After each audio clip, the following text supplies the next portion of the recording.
Hello and welcome to News Now. I am Fidelia Aguncha. The Code of Conduct Tribunal (CCT) has fixed Thursday to deliver judgment on the non-asset declaration charge brought against former Chief Justice of Nigeria, Justice Walter Onoen. The three-man panel of the tribunal picked the date after the prosecution and defendant counsels adopted their final written addresses. While adopting his address, Onoen, through his counsel, urged the tribunal to discharge and acquit him on the ground that the federal government failed to prove that he committed any offense that is known to the law. But the prosecution counsel, in his own submission, asked the tribunal to convict and impose maximum punishment on the former CJN on grounds that he acted in breach of the Code of Conduct for public officers in the country. After listening to the arguments, the tribunal then fixed Thursday, April 18, to give its final judgment. Meanwhile, a civil society organization, Resource Center for Human Rights and Civic Education, is warning the federal government against giving the former CJN any retirement benefits, citing unconfirmed reports that the National Judicial Council, NJC, made recommendations for Onoen to retire honorably. The group noted that Onoen ran foul of the law and anything but a summary dismissal would send wrong signals to the international community. Executive Director of Cherished, Ibrahim Zikirullahi, expressed his concerns at a press conference in Abuja. In this regard, CRASET flails the alleged recommendation supposedly made by the NJC to the President for Justice Onoen to retire with full benefits and to take his seat at the Council of State. For us, such a recommendation, if ever contemplated, is a mockery of the rule of law. With this fact in mind, it is our considered position that the NJC is working towards rewarding lawbreakers, financial impunity, and judicial corruption by making this kind of recommendation. The proposed steps give the impression that the judiciary as an institution is not prepared to clean up its acts in the face of the deep-rooted problem of corruption. CRASET therefore calls on the President not to accept the NJC recommendation, which will further embody misconduct in the judiciary. Given the weight of the infraction committed and as admitted by the CJN himself, the kind of punishment which would serve as deterrence to other judicial officers is nothing less than summary dismissal of Walter Onoen. This will send a clear message to the public that the action taken against Onoen by the federal government is to clean the audience table in the judicial arm. Advocacy group Bring Back Our Girls is again calling on the federal government to do everything within its power to secure the safe release of the remaining 112 Chibok girls still in Boko Haram captivity. The group, to drive home their demands, organized a series of activities in Abuja to mark the 5th year of the girls' abduction. Tunji Oye tells us more. 112 chairs and tables depicting Chibok girls still in Boko Haram captivity. It's been 5 good years. 5 years of pain and agony for parents and relatives of the kidnapped girls. And 5 years of consistent advocacy and protest by the Bring Back Our Girls movement. The Unity Fountain wore a sober look as the Bring Back Our Girls campaigners organized this event to draw the attention of the nation to the 112 girls still in Boko Haram captivity. One of the parents present at the event broke down in tears as the name of her daughter was mentioned. Members of the BBOG tried as much as possible to console her. Our movement has written, spoken, held meetings at local and global levels, and marched to mount pressure on the Nigerian government, leading countries, and the United Nations to give justice to the Chibok girls and other abducted persons like Leah Sharibe. Our movement has already done everything within the power of a citizens group to keep the government alert of its primary responsibilities of securing the lives of Nigerian citizens since 2014. We must realize as Nigerians that as long as a single Nigeria, any Chibok girl, Leah Sheribu, Alice Ngade, any Nigeria is in captivity, we all are in captivity, and we are continuously going to be victims. I like to remind us all I like to tell us that, look, yesterday's victims were once survivors, today's victims were yesterday's survivors, and tomorrow's victims would be today's survivors. Who is next? It is in our interest to come out and ensure that our government does the right thing. President Muhammadu Buhari today, through his spokespeople, sent out a statement, and that's it. He has moved on, telling us that, oh, he will do everything. Is that not the same statement he gave last year? He just changed the dates, and that's it for him. He goes away and continues with his business. Yet, children that went to school, their lives have been on hold for 5 years. Mr. President should sit up and do the needful. He isn't doing the right thing right now. We also call on the government to establish a rehabilitation center in Chibok to address psychological and medical traumatic effects of these incessant attacks on our people, as well as parents of the yet-to-be-rescued girls, like you just had, one that just died a few days ago, a lot of whom are suffering from one form of infirmity or the other. 5 years on, we are still calling on the federal government to construct the 40-kilometer Mbalala-Chibok-Damboa Federal Road, which has been on the drawing board for over 40 years.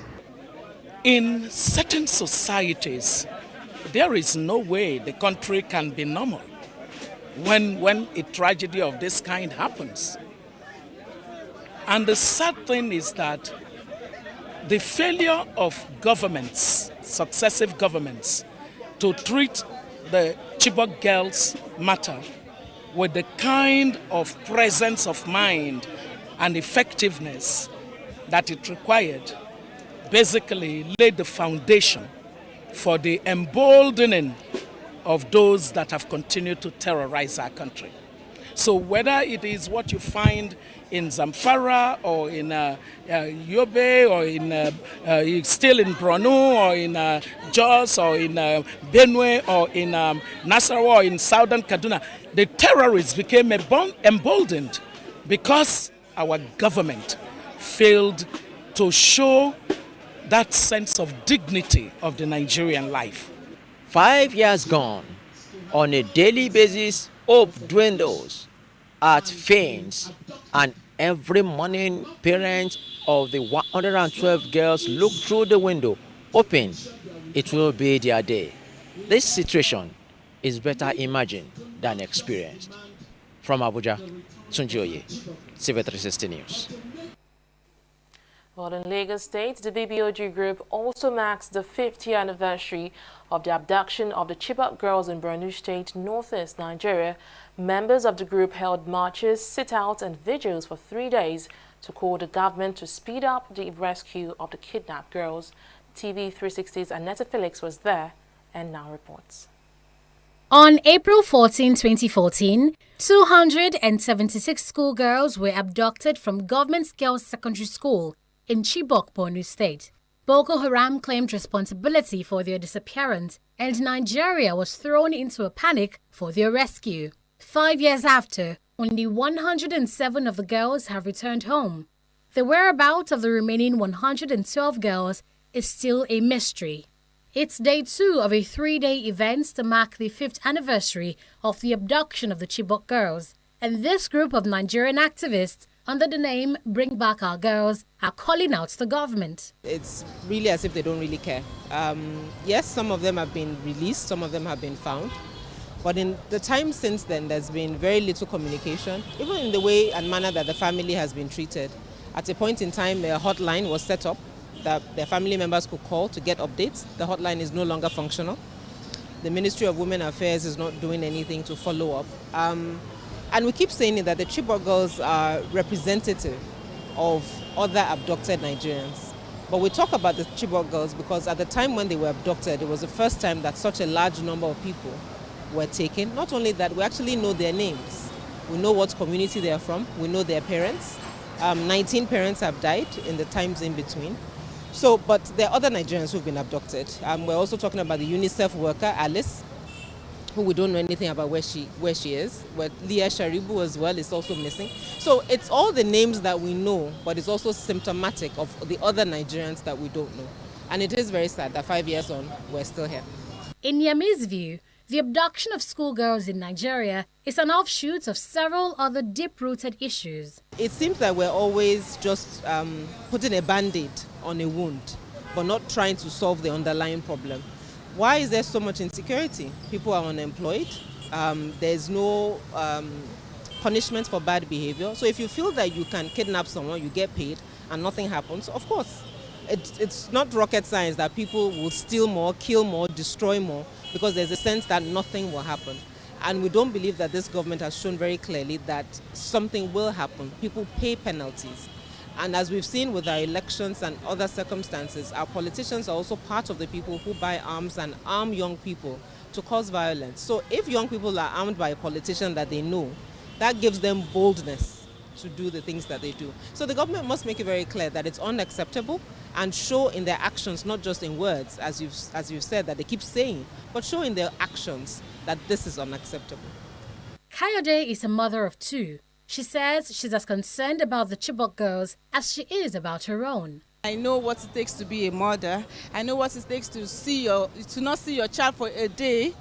You know how it will feel, not stuck of a year, 2 years, 3 years, up to 5 years. We want result from the rescue operation. What is the result? Why are you still leading us when you cannot, we can't get this information from you, we can't get our girls back. Nothing is being said. No information. We are just saying we are still working on it. We are still negotiating. No results. But we really want to be there so that the government will know that these people are still advocating for the release of the Chibok. Activists in Lagos, Abuja, New York, and London have been holding vigils and protests for the past 5 years to drive home their demands for the release of the Chibok girls. Their request today is for the government to do more than listen. Annetta Felix, TV360. Nigeria. And in what seems like a response to the demand of the group, President Muhammadu Buhari has assured that his administration will not rest until the remaining abducted Chibok girls are back and reunited with their families. The president said this in a series of tweets to commemorate the 5th year since the girls were abducted from Chibok, Borno State. Noting that efforts are in place to secure the release of the remaining girls, the president said security agencies have successfully rescued thousands of captives and will not relent until every captive is free. He also expressed satisfaction with the progress being made by the girls rescued by the insurgent.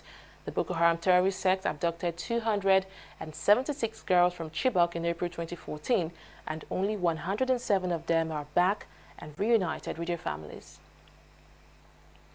The Socioeconomic Rights and Accountability Project, SERAP, has asked the federal and state governments to explain the spending of funds appropriated as security votes between 2011 and 2019.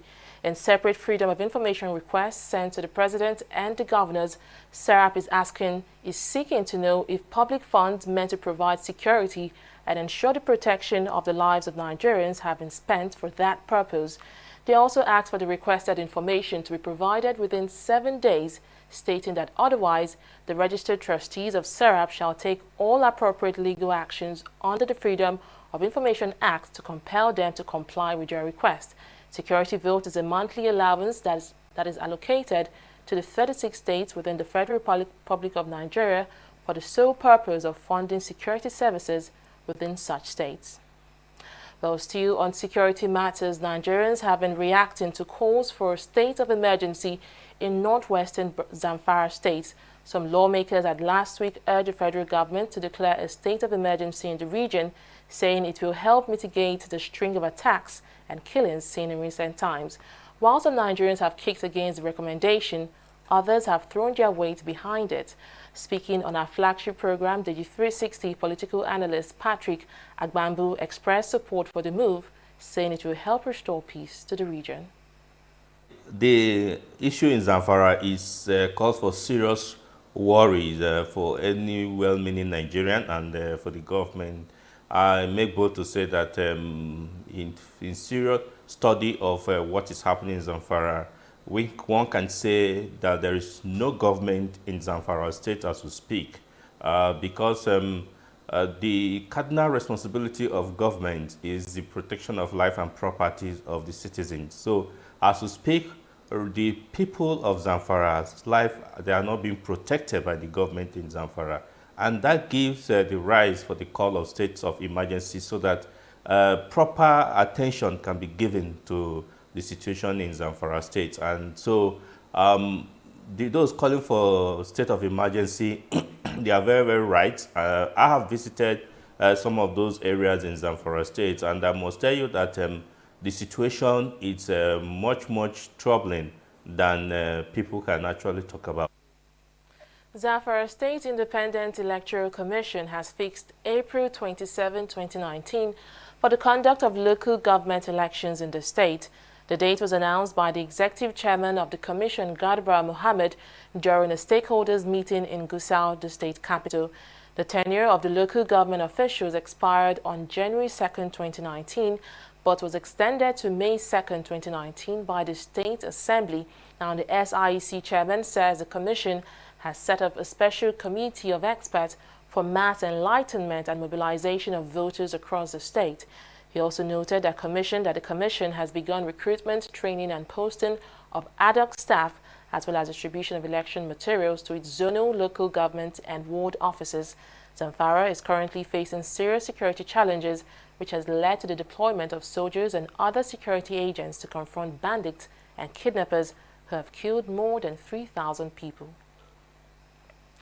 The Federal High Court in Lagos has ordered the temporary forfeiture of a property linked to a former Minister of Petroleum Resources, Desiani Alison Madueke, to the federal government. The court granted the order following an ex parte motion filed and argued by the Economic and Financial Crimes Commission, EFCC. The property is also linked to a lawyer, Donald Amangbo, and a company, Sequoia Properties Limited.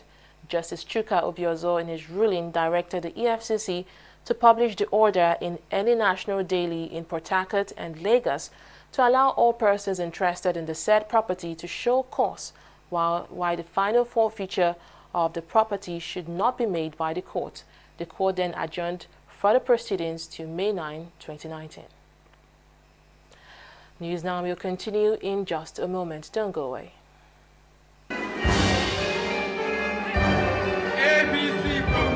House the crash launchers have been rescued alive from protecting the government not simplified.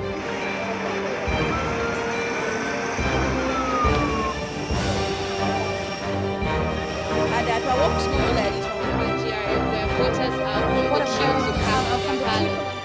That electronic response and Nigerians are reacting. Area of Lagos as early as 7 Will some minutes say the incident has been managed. This morning.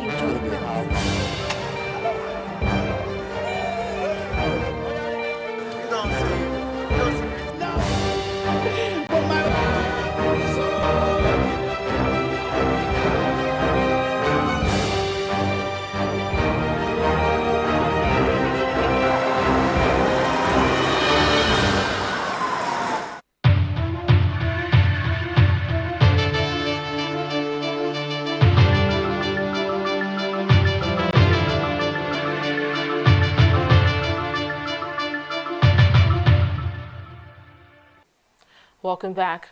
Well, let's now join Oyin Adekunle for the latest in the world of business. Hello, Oyin. Hi, Fidelia. So, the Nigeria's debt profile has been making headlines in the past weeks, with the opposition even reacting, saying it is like going way above the expected ratio. Could you tell us more about this? Because I hear more people have been reacting to this as well. Yes, the Nigeria debt to GDP ratio as at 2018 stood at 25%, despite the growing rate of the nation's debt profile. The Debt Management Office had reviewed the rising state of the country's debt after hitting 24.39 trillion naira as at December 2018. Financial expert Muda Yusuf, while speaking at TV360, explains why this should not serve as a parameter to measure the federal government's performance on borrowing. Some analysts have used the debt to GDP ratio parameter, which puts our debt to GDP ratio at about 23%. If you compare that with other claims, it's a fairly comfortable figure. Because in some other countries, we are talking about debt to GDP ratio of 30% or 40% or even 50%. But if you relate the debt to revenue, the percentage is very high. The revenue to debt ratio is very high. For instance, in the 2019 budget, the debt service component of the budget is about 2 trillion. The estimated revenue in the budget is about 6 trillion. So you're already talking about 30% of the revenue going to service debt. So what is left for development?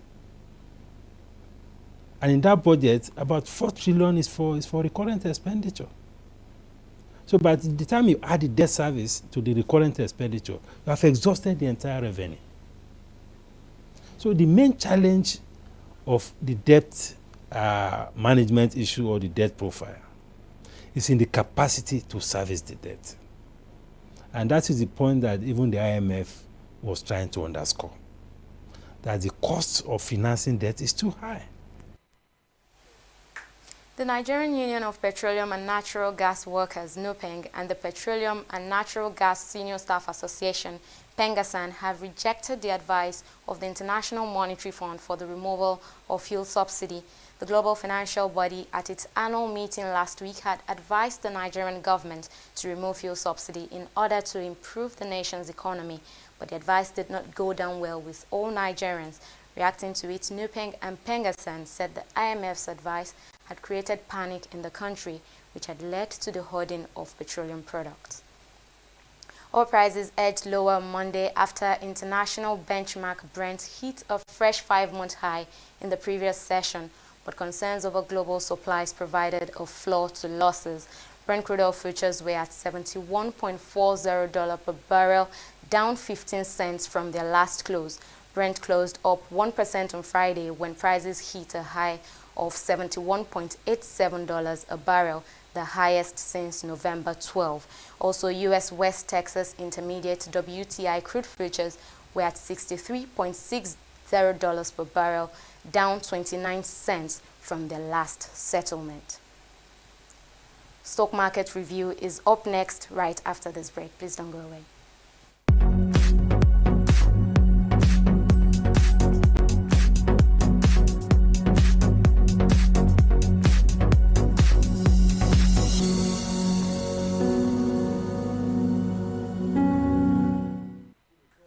At the close of trading activities on the first day of the week, which opened today, a total turnover of 223.777 million shares worth 1.785 billion naira in 3,175 deals were traded by investors on the floor of the market. Now, this looks like an improvement when compared to the value of shares traded today to the figures recorded in previous trading session, which was 1.972 billion naira. However, that gain was not good enough to sustain the reign of the bulls in the market, as we saw the all-share index depreciating by 0.22%, which further saw the market cap depreciating as well by about 16 billion naira to close at 11.078 trillion naira. It's a good day for stocks in the consumer sector. We see Nigeria Breweries, Cadbury Cement Company of Northern Nigeria, and Dangote.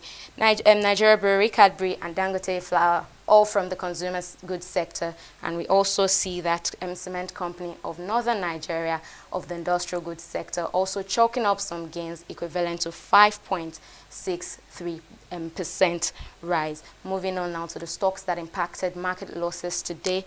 Nestle, Dangote Cement, Flour Mill, and Ecobank Transnational Incorporated, all making a combined loss of 7.79%. On the foreign scene, FTSE opens the week in the reds. Dow is following in the same pattern, while Nikkei is up by 1.37%, and that's following Japanese stocks that rose almost across the board, following the performance of 50 Japanese companies with the highest percentages of foreign sales.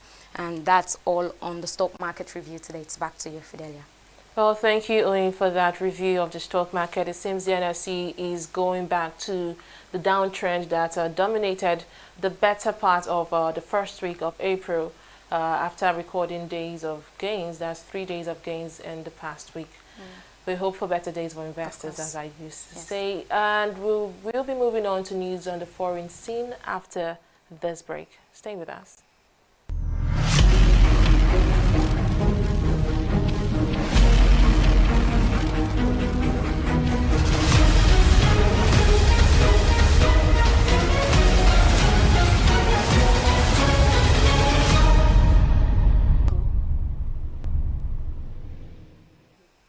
Welcome back. Protesters in Sudan are calling on the military to immediately and unconditionally hand power to a transitional civilian government that would rule for 4 years. The army had appointed a military council which is expected to rule for 2 years after the removal of longtime ruler Omar al-Bashir. But the move has been rejected by civilians who say they will accept no other form of government.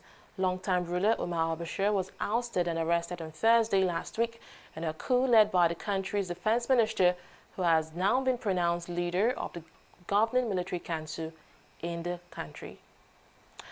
Ecuador's President Lenin Moreno on Monday said WikiLeaks founder Julian Assange violated his asylum conditions by using the Ecuadorian embassy in London as a center for spying during his 7-year stay. In an email interview with a British newspaper, Moreno said that Ecuador cannot allow your house to become a center for spying.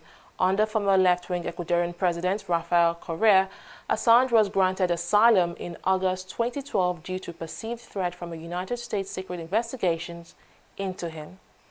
And to the world of sport, football experts have been reacting to the 2019 Africa Cup of Nations draw conducted in Cairo, Egypt on Friday, April 12. The Super Eagles of Nigeria have been pitched in Group B and will battle Guinea, Burundi and Madagascar in the group phase of the tournament, which many football fans see as a favorable group. They are also saying that this Nigerian team has what it takes to lift the trophy at the end of the tournament in July. This next report has more.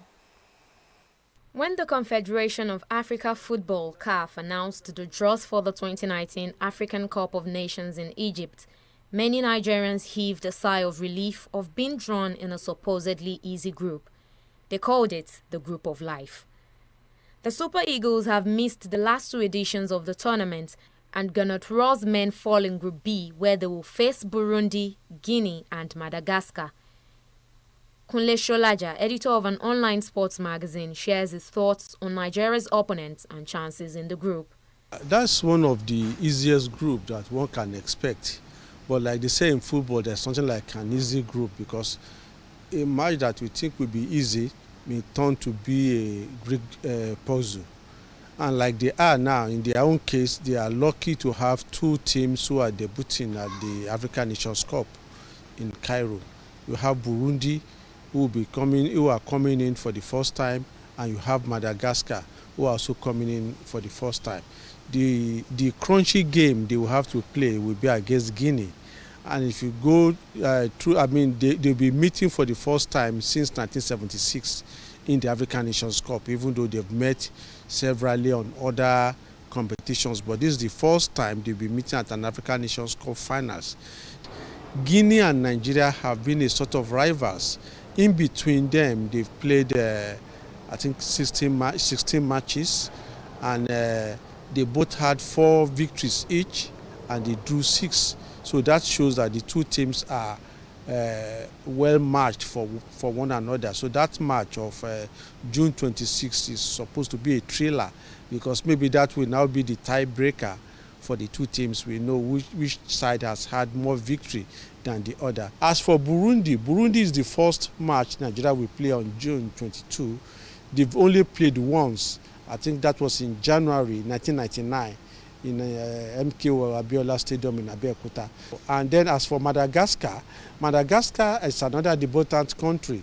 They are in the African nation. Both Nigeria and Madagascar have met 5 times in the past, 4 times in the past, with Nigeria winning 3. And then their first encounter, which was in the year 2000, ended goalless. So by and large, Burundi has never beaten Nigeria. Madagascar has never beaten Nigeria. Then the crunchy match is now Guinea.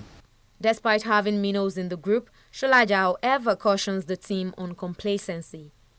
Why Nigeria has to beat Guinea is that if they want to avoid the banana peel, because if they should come second, they are likely to come face to face with Egypt in Group A in the next stage of the competition. So the best option, in fact the only option they have, is to ensure that they top that group. The last time Nigeria played at the Nations Cup in 2013, they won the trophy for the third time courtesy of a 1-0 win over Burkina Faso in South Africa. With the matches of the 32nd Africa Cup of Nations finals now confirmed, the Super Eagles will be looking forward to replicate that feat, this time in North Africa. But the journey to that glory begins in Alexandria when they tackle the Intamba Murugamba of Burundi in the group opener of June 22. Onyi Adekunle, TV360, Nigeria. And that's the size of tonight's bulletin. Thank you so much for joining us. I am Fidelia Aguncha. Bye for now.